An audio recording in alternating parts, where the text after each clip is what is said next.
Marriage, I think, sometimes ends up for many people being a personal self-help program. So what ends up happening is in their first marriage, they figure out who they're not.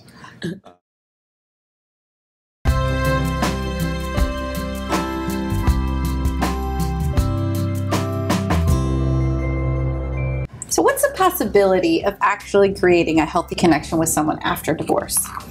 Well, I'm a divorced woman. I work with divorced women. My business partner is a divorced woman. I think I can incontrovertibly say there's a very good chance you could attain a healthy, creative relationship post-divorce, with one caveat, that you work on yourself first, right? You must invest, or rather going to the next person, like a lot of people do to fill the void, to forget the pain, is not a good strategy, as much as we see it, because you're really kind of deferring reality. You're not facing the facts, and you're not being accountable to yourself and what you did, possibly contributing to the demise of your former relationship. Yeah. So you really have to spend some time looking at what you did and healing and helping yourself and giving yourself permission and culminating with, it's a big step, learning to really love yourself first and primary.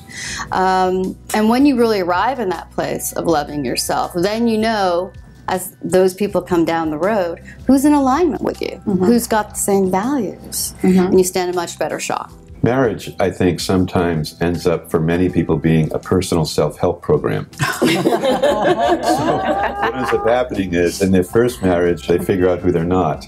In the second one, they figure out who they are. Yeah, that's spectacular. And I think what happens is, you know, depending upon, I'm a personality consultant, so I find that depending upon how that person's wired emotionally in their personality bank, it determines the level of success.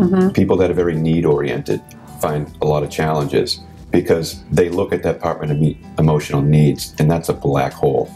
But when you enter a relationship, what can I give to this relationship? It really changes the dynamics of the relationship.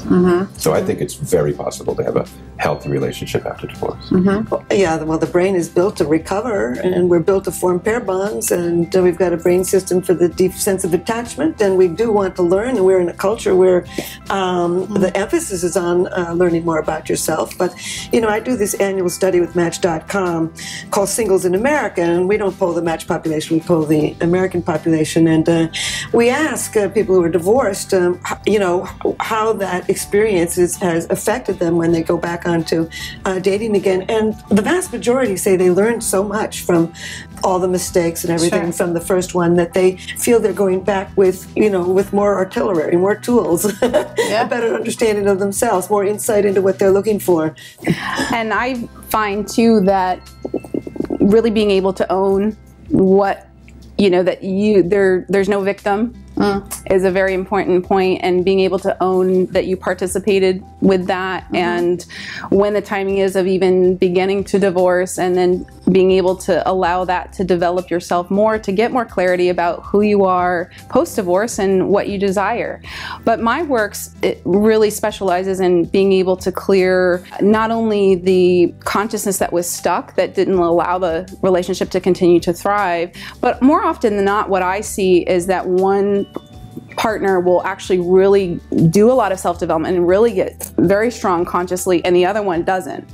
And that's not a wrongness, and yet it will create a vibrational gap that does not allow for them to really relate as efficiently anymore, and that can start to put cracks into the relationship.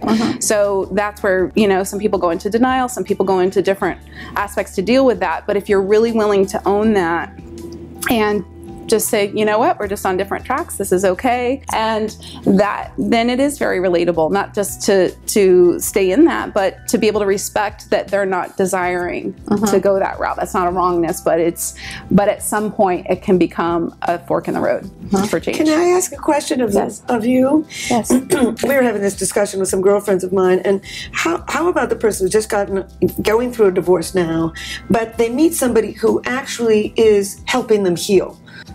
because the person responds in the right ways to them, laughs at all their jokes, is sincere with their response to all their emails, is the kind of companion that is the right person. Now, they probably have come at the wrong time because it's a little too soon, but they've come.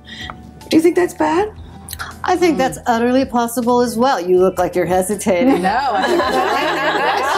I think that, you know, it's hard with any of these things to have any wholesale prescription or prohibition, right? But absolutely, because I know these people. I know these people who are in a space of where they're working on themselves and someone arrives who resonates with a lot of those goals.